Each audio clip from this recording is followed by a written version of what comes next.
Hi everyone, it's Dr. Erica Dickie with Black Creek Mobile Veterinary Services. I am so thankful that the IAAHPC extended use of the conference talks up to 1 week beyond the conference to get in all those extra talks that were missed because they coincided at the same time as other talks. So I got to see Kristi Lehman, who is a social worker with Minnesota Pets. Her talk was on the language of loss, communicating with kids during an end-of-life appointment. And I saw her last year at the conference, and I thought that she was an amazing speaker. So I was very excited to see that she was on the list of speakers this year as well. I really enjoyed this talk because I think it's so important for families with children to be able to work through some of the emotions that come during this time. Now, as we know as parents with children, that emotions are complex and they come in waves. They're not always present right away, and grief takes a long time after the loss to go through and process.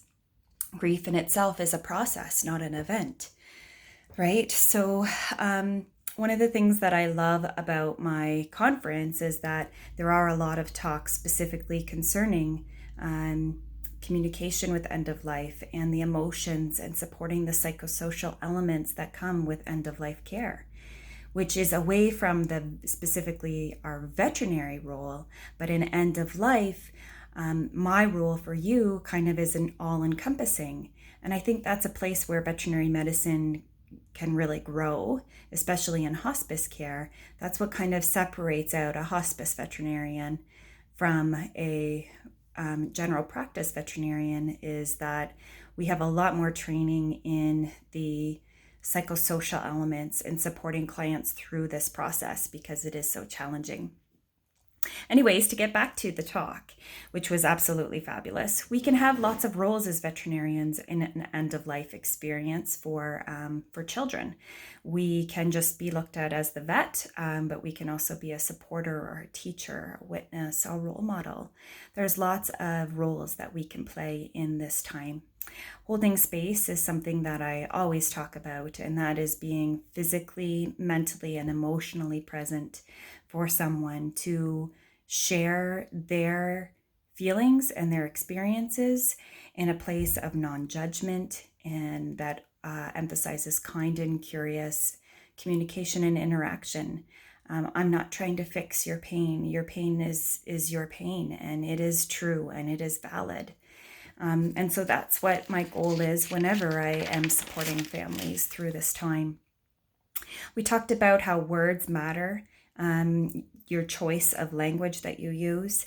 Naming your feelings are important. A lot of children don't know what it is that they are experiencing, and this can come out as grief expressions down the road that you may not necessarily link directly to the loss of the pet.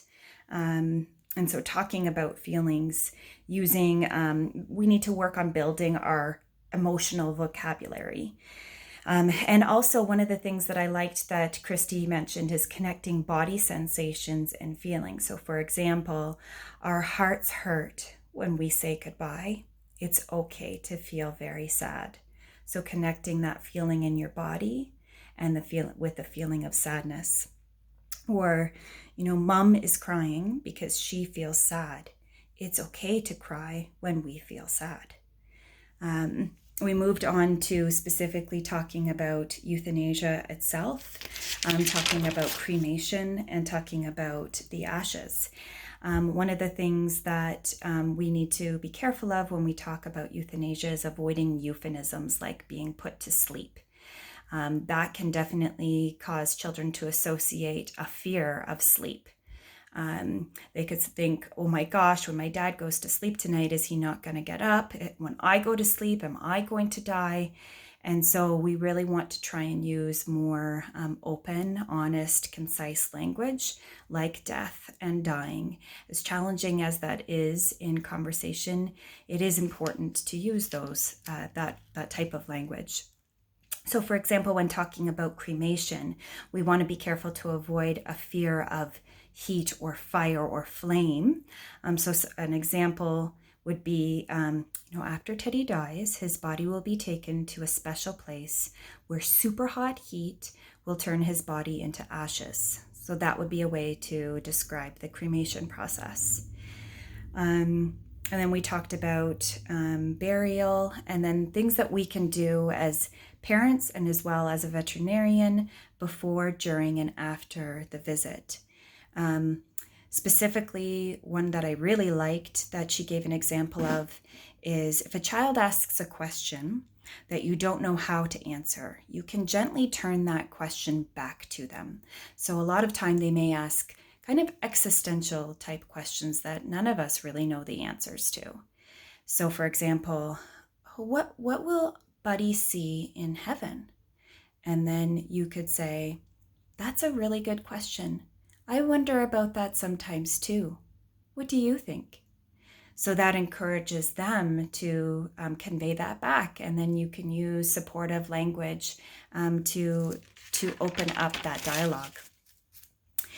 So overall, a fabulous lecture. Would recommend it for any end-of-life care veterinarian. And I'm looking forward to updating my website to include some more resources. We already do have lots on there for parents, but I would like to include more because I think it's such a valuable and important aspect when it comes to caring for your pet in end of life. When you have children of any age in your family, they are bonded to that pet as well as you are, and they experience the loss just like you do.